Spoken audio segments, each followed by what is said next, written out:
Hi everybody, I'm Corinne Blackstone and welcome to my craft room. Before we get started, be sure that you are subscribed to my newsletter over at CorinneBlackstone.com. It's completely free to subscribe and I share lots of fun things that are coming up or announcements over there. Now in today's video, we're going to use a couple of different textiles and products to make this really cute tote bag. We are going to be using Caesar Puff HTV, Starcraft Softflex, and some fabric plus heat and bond. Now this is a really fun project. You can do this on t-shirts, totes, lots of great things, pillows, and it's just a way to make like a faux patch using fabric. So I'm going to teach you how you can cut fabric using your Cricut Maker, but you could do this with your Explorer as well. I would recommend having the fabric bonded blade, but it absolutely can be done. So let's go ahead and get started. I'm going to show you how to design this from start to finish and then how we're going to cut it out and apply it. Whatever we would do, we do it just for fun. Working with fabric and heat and bond is really easy, and there's a lot of fun ways that you can do it, and we're going to make this kind of like faux chenille patch look using puff, so it's just a fun way. Now I've done one with patterned HTV, but I thought fabric was a really fun way to do this too. So the first thing we'll need to do is, of course, make our design, and it's actually a lot easier than you think it is. So what I'm going to do is add my text. And the first word that we're going to use is the word sweet. So that's going to be our main word. And this is the one that's going to be cut out of the fabric. Now I'm going to make it pretty big right now, just so we can really see what we're doing. Now, of course, we want to change our font because I really don't like this one. And I'm going to go over into my system fonts. And I'm going to scroll down, and I know that I want to use a nice blocky font for this. And I really like a lot of like the college and the varsity style fonts for this style of patch. But you guys do what you want. If you want to use a different style, that's totally up to you. It's really up to you and what you want to do and how you want to do it. But I like this college font here, and I don't use the one that has the outline. We'll add our outline in just a moment. Now, our letters are pretty close together, which for this style, it doesn't really work because the puff ends up taking up a little bit too much space between the letters, and it just makes it look a little jumbly. So what I'm going to do is I'm going to change my letter spacing, and I just kind of click a couple times until I'm happy with where it is. I think that's like a decent amount. It's 1.4 for the letter spacing, and I think that's pretty good considering we need to add an offset. Now we're going to add our offset, really easy to do. Just click on offset, and then you can wait for it to load here, and then you can select the size that you want it. And honestly, for this one, the 0.25 looks like perfect for the size that I want it to be. So I'm going to go ahead and click apply. Now, keeping in mind that you cannot layer puff HTV, the puff actually is going to need to be our top layer, meaning that we're going to need to slice the word from the offset because we want that offset to be an outline. So I'm going to select my design here, and I'm going to go ahead and click slice, and then we need to get rid of a couple parts of this. So what you're going to do is move this out of the way, and then you're going to see you have this black version of your words. Just go ahead and delete that. We don't need it. This gray part is going to be your fabric, and then the black part will be your puff HTV. Now we are going to be cutting apart the puff letters because it's going to be a little bit easier to line them up versus trying to line everything up like this because we're going to have to line up our letters. But I promise you it's a lot easier than you think. Don't worry. We will make it through this. So really quick, just to kind of visualize what I want to do, I'm going to change my colors. I'm going to be using a reddish outline for that, and then our fabric is like a pink with some strawberries on it, which I think is going to be super, super cute. So then I want to just add some text. And the next text I'm going to do is as pie. Now, I don't want to use the same font. I don't like it for this part. I want to use a script font. Now, for this, use whatever you like. Again, really have fun with it. Design it how you want. You don't have to do exactly what I do. But I just liked to use like a fun script font. Now, one thing I'll show you is that Design Space doesn't always pull all of your like visuals in, so your previews. But I already know basically what font I want to use for this. But if I didn't, I could always go to wordmark.it, which is a really great website that you can use to preview all your fonts. I've shown it a bunch of times before, and I think it works really well for this. So there are lots of different options, but I really liked this Hello Bluebird. I just thought it was cute. I liked the little heart, and I just think that the design is really, really adorable. Now the first thing I'm going to do is I'm going to go ahead and combine, and I want to weld my text. That's going to just take any of the cut lines away, just to kind of help me work with it a little bit easier. Now I know I want to angle it a little bit because I don't want it like perfectly straight. And then I want it to go through the puff just a little bit. We're actually going to be placing this down before we place the puff down, and it's going to be really, really cute. But you can kind of do it however you want. If you want it to go like all the way through, like something like this, you could do that. But for me, I think I just want it a little bit in just a couple of places to go through the puff. And it'll be really fun when we line everything up. It'll look really, really cute. Now this I think I'm going to do in just a green, so I'm just going to go ahead and change the color again, just for visual sake. Now I want to make sure that I'm slicing the as pie out of the puff because we're going to cut those before we do, anything. We're going to cut the puff and weed it, and we'll press in the order of fabric, which is the light pink, then the standard HTV, which will be the green, and puff is your last press because you don't want to press puff more than once. So what I want to do is I want to find the slice result that is the offset. So it's this wider one.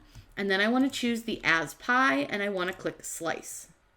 Now sometimes doing this design space has been being a little bit funny with the slice, and it's slicing out parts we don't necessarily need it to slice out. So it's slicing my word pie a little bit too much. So all I want to do is I'm going to select the slice part and the word part, and I'm just going to do a really quick weld on those just to put them back together because I don't actually want the pie to disappear. I just want that word to stay all one piece. Then I want to delete the red part, which was the sweet, and you'll see here now we have these little holes where we're going to line up the word and the pie and all the things. Now I know it may look a little intimidating to do it this way because you're obviously going to have to line up everything pretty perfectly, but I promise you it's going to be a lot easier than you think it is. Now if you want a little more assistance in lining up, you could technically slice the little heart out of the fabric, but I'm not going to do that. It's totally fine. It will be okay, and I promise you will be able to line this up a lot easier than you think you will. So once we have everything set where we want it, go ahead and select your entire design, and we do need to, first off, size this down because this is way too big. I'm going to size it down. The tote we're using is about 11 inches wide. It's like a medium sublimation tote, but you can absolutely use it with HTV and heat and bond and all the things. So we're going to do that. So this is about 9.96, so almost 10 inches wide. And it's only about 3.72 high, but that's totally fine on a tote. I find that sometimes having a smaller design on a tote works really, really well. Now, for this part, we do need to mirror certain pieces of this, but not others. So we need to mirror the green part, and we need to mirror the offset of sweet. But because we're cutting this part onto fabric, and the heat and bond is actually going to be against the mat, and that's what presses to your tote bag, you don't want to go ahead and mirror that. That is going to be cut the straight way, and then everything else will be mirrored. So I'm going to take the two pieces we're cutting in HTV, and I'm just going to click flip, and I'm going to flip them horizontally.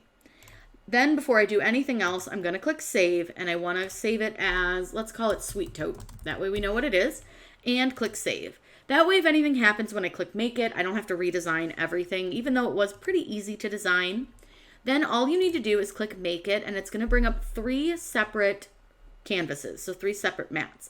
The first mat being our fabric, the second mat is going to be our puff, and the third is just our standard HTV.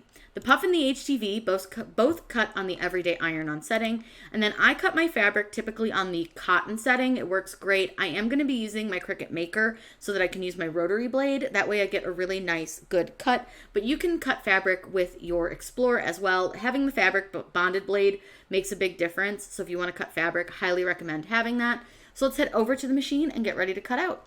The first thing that we need to do is cut down our fabric. I got this from Joann, and I don't remember, I think it's a flannel, but I really don't remember. But I'm gonna just cut it down a little bit so that we can use it easier on our mat, and we won't have to put as much of the heat and bond on it. But one thing I want you to note is which way your strawberries or whatever pattern you're doing is facing, because you're going to want to make sure that whichever way that is the way that you have your fabric, because I don't want them to face sideways, so I don't want to cut it this way. I want to cut it like long ways like this.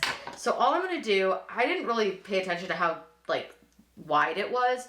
I'm going to take my rotary cutter and I'm just going to cut it like a couple inches. I don't care if it's perfect. It also really doesn't have to be straight. I'm not a good cutter of the fabric when it comes to cutting it straight. And I think I need to change my blade on this because it's not cutting very well. So I think I need to just change my blade here, but it's okay, it'll be fine. So if you have a problem with your blade, you can just kind of do it like a pizza cutter where you go kind of back and forth, and then it should cut fine.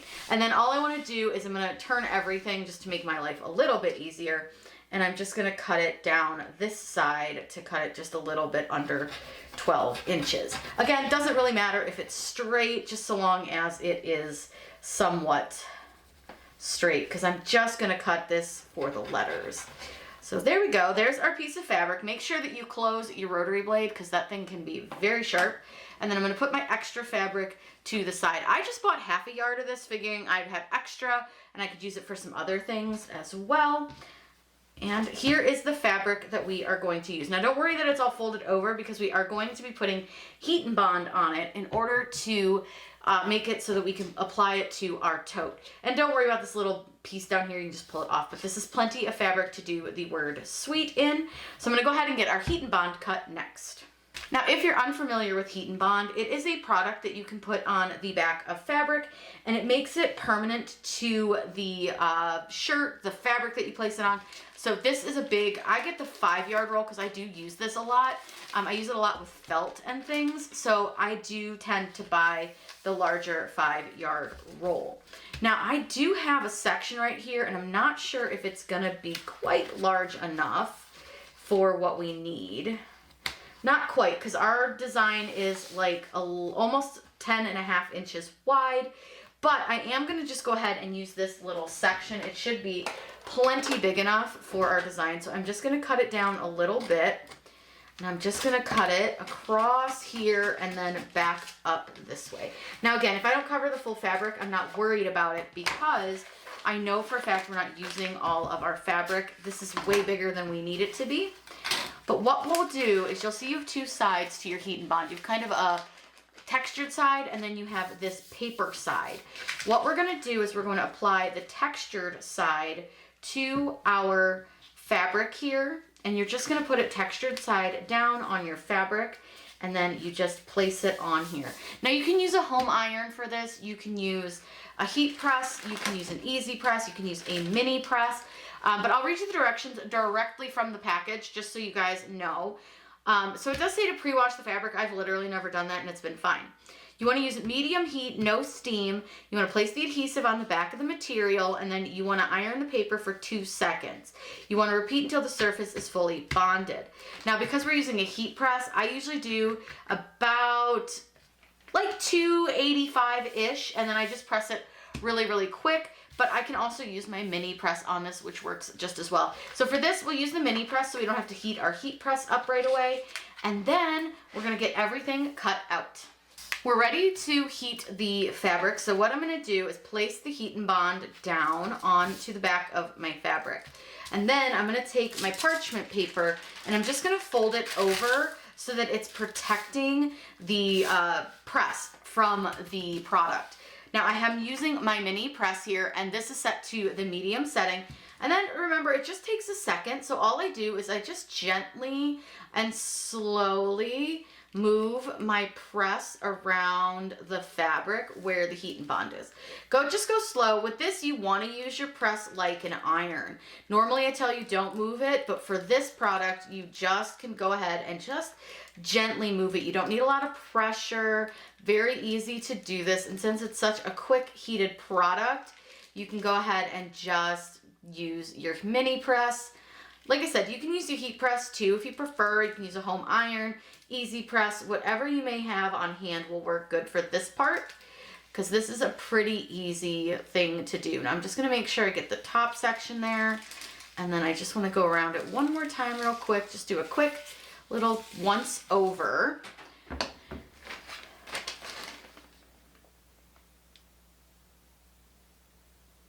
Now you want to allow this to cool before you peel your backing off. But what I'm going to show you, and I don't know if you guys can see it, but there's just a little line of adhesive from right here on this edge, which is why I tell you to put some sort of protectant between your fabric and your bonding and all of that so that you don't get any of the extra adhesive onto your press, because that would be really messy. Now I'm gonna make sure to turn my heat press off, my little mini press. I'm gonna allow this to cool, and then we'll peel the paper backing off. Now that it's cooled, you can peel the paper backing off, and you'll wanna do this before you put it on to your mat, because that would be just a mess to leave it on there. But all you do is just peel that backing off, and it's okay if the paper rips a little, like it's ripping down here. I'm not really worried about it. You can peel that off, but it's probably never going to cut right there anyway, so I'm not really worried about it. But sometimes it does just rip a little, especially if you peeled it at a weird angle. But now what you can see is that your fabric is shiny on the back, and that is actually your adhesive. So it's a really cool product. It's really fun to use. I use it with felt, I use it with fabric, lots of fun ways to use it. Now what we're gonna do is go ahead and get this onto our mat. Now if you want to, you can trim off any of your excess fabric that like maybe might get kind of stuck to your mat, but we're gonna use a fabric grip mat for this, and it will work beautifully. I'm really excited, so let's go ahead and get ready to cut this out on our Cricut. Now before we cut our fabric, I have put it on our fabric grip mat, but I also need to change out the tool because I am using the Maker. That you could use the Explorer if you want to and cut with the fine point blade or the fabric bonded blade. But I'm going to be using my rotary blade for this. So I'm going to take out my fine point blade, and then I'm going to put my rotary blade in by matching up the gold gears and then closing clamp B. Now I'm going to cut this on the cotton fabric setting, and it should work just fine.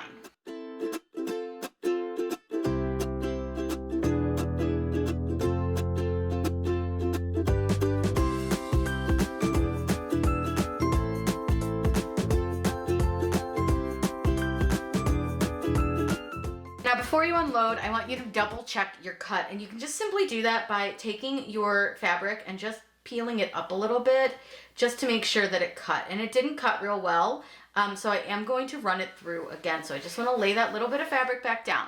Now if it doesn't cut through the first time, that's okay, it happens. Sometimes with the heat and bond, it doesn't always cut through. So what I'm going to do is I'm going to hit the Cricut button again. You don't want to hit unload. You want to hit the one that has the little Cricut logo with the antenna. So I'm going to hit that button again and let this go ahead and cut again.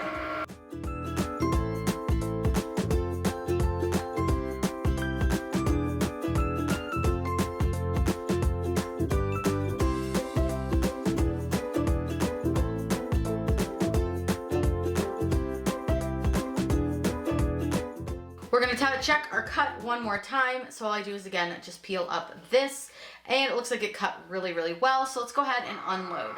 Now, like I said, it's not uncommon for you to have to cut more than once, especially with heat and bond if you didn't do test cuts, which I didn't do, which I know I should. So what I'm going to do is just very gently peel my fabric away. And you'll see here that you're gonna reveal your word. Look how fun. Now I will say that this fabric does tend to have a little bit of a fraying on the edges, but that's okay because it's going to get covered up with the puff, so you're never really going to see it, and it should feel just fine, like it'll hold fine. So I'm gonna go ahead and just gently remove all of this. Now I do have a little spot right there that we had a little bit of fray, but that's okay. Like I said, it's not going to change anything. Everything should still look just fine and beautiful. All right, we're just going to peel these last few little bits away. And there we go. Now I know it's a little tough to see on that mat because it's, you know, pink on pink, but it's going to be really, really cute. So then you want to just gently peel off your letters. So I just very gently kind of go around and peel them off, and now you're gonna have these really fun letters. We're gonna set these to the side. Let me get these peeled off, and then we're gonna be ready to cut our puff and our regular HTV. Both of those are gonna cut on the everyday iron-on setting.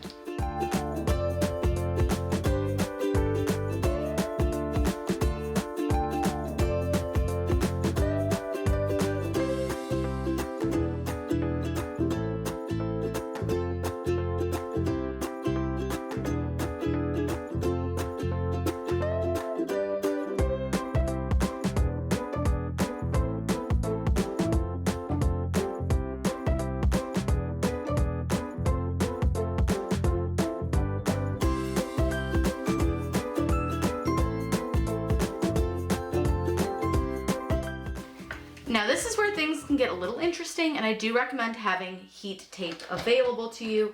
That way you can hold down your fabric letters so that you are able to get everything lined up. So I've got my fabric letters and my fancy dancy heat tape dispenser.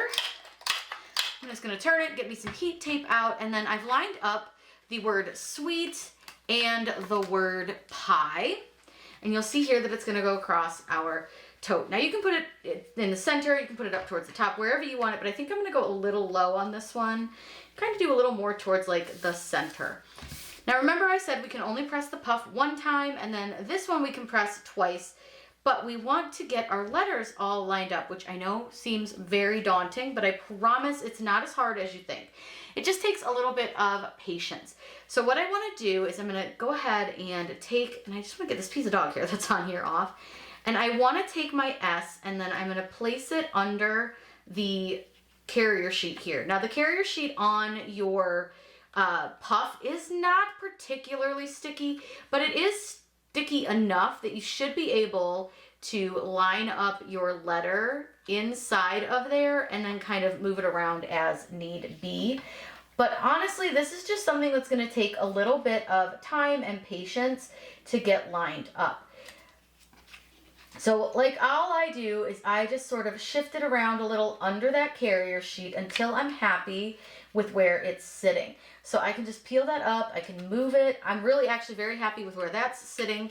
So what I'm gonna do is I'm gonna take a little piece of heat tape and I'm gonna put it onto my letter, and I'm gonna do that in 2 spots just to make sure that it's held down. That way we can just make sure it's not gonna shift while we're doing the other letters. You can obviously add a little bit more if you're nervous about it moving, but you wanna make sure that that heat tape isn't gonna go over any of the parts for your next letter. So I'm gonna go ahead and move on to my W, and I'm just gonna get everything lined up just like I did with that S. I'm just sliding things slightly around, just kind of moving them where they need to go, very gently, taking my time, and just sort of shifting the letters as need be. You guys don't need to watch me do this for 4 more times. So I'm gonna go ahead and get this part done, and then when we come back, we're gonna press our letters.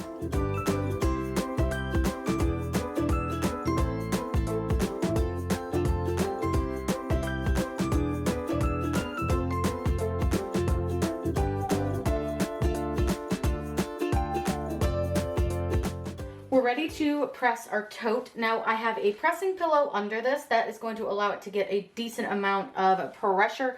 I do want to make sure that this thick seam is off of that pressing pillow, which is why I hang my handles off the side. Now I will say I do have this pressure up a little high. I was pressing something earlier that was quite a bit heavier pressure. So I'm going to turn that pressure down a little bit. These are going to press for just about 8 seconds. I have it set to 285, which is where our puff is going to press, so it should be fine for our heat and bond as well. Okay, our heat and bond has pressed, and we're going to just give it a moment to cool, because you do want to let this cool before you peel it off. If you don't allow it to cool, it can damage the adhesive. All right, we're going to go ahead and just check. So I'm going to take the heat tape off one of my letters and just see if it looks like it's held, and it does. So I'm gonna go ahead and peel the heat tape off the rest of my letters, and then we're going to line up the green as pie section so that we can press that, and that's only gonna press for just a couple of seconds at 285 as well. That is Starcraft Softflex. So what I've done is I've lined up the as pie part with the sweet, and then all I wanna do is I'm gonna line up the puff to my letters, and again, take your time. The good thing is the puff isn't a real sticky sheet, so it should be fine to move around. It should be pretty easy to manipulate.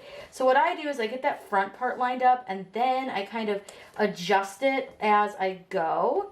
That looks pretty good. I think I want to bring it up a little bit. I just want to bring it up a smidge, and I want to bring it up down here, back down, and I just want to make sure it looks like everything is pretty darn even. Now I can tell you it's not perfect, but that's okay. It should be fine as long as it's pretty close to even. We should be just fine. Now I did make this way harder on myself than I probably needed to. Now if you're not happy, because I'm getting a little bit too much of a gap here and here if I move them, so what you can do is you can always bring your scissors into it. And I don't love always having to do this, but it can be super helpful if you're having trouble lining them up. And this is not always the easiest to line up. So I'm gonna cut apart the T and the E. That way I can come through and I can get my E lined up right where it goes. And then I can line up my T individually. And then I can always just trim the letters off. It'll be easier, I think, to do it that way. So I think that's how we're going to do it. I'm just going to trim the letters into pieces. But this way you can see here that I can get the as pie lined up perfectly without having to worry about any real gapping. Now let's get that lined up. The E looks good. So now what you want to do is you want to peel the top piece, which is your puff, away without moving the green part. So you just want to do that very carefully. So I'm going to hold down my green part and just peel away the puff. So I'm going to set the puff to the side, move my scissors, and like I said, we're only going to press this for just a couple of seconds to prevent any shrinking. So you're just going to give it a really quick press, just enough so that it will stick to your tote. And this is a hot peel product, so you should be able to take that right off, no problem. I'm going to go ahead and peel that. And now is where we can cut apart our letters if we want to, if we have trouble getting them to line up. Now I can tell you I was having a bit of trouble, so I'm going to go ahead and cut my letters apart a little bit. It'll just be easier. And if you want to, you can bring heat tape back into your situation, but you don't need to. It should hold okay long enough for you to get all of your letters kind of set down where you want them to go. So I'm just going to get everything lined up where I'm happy.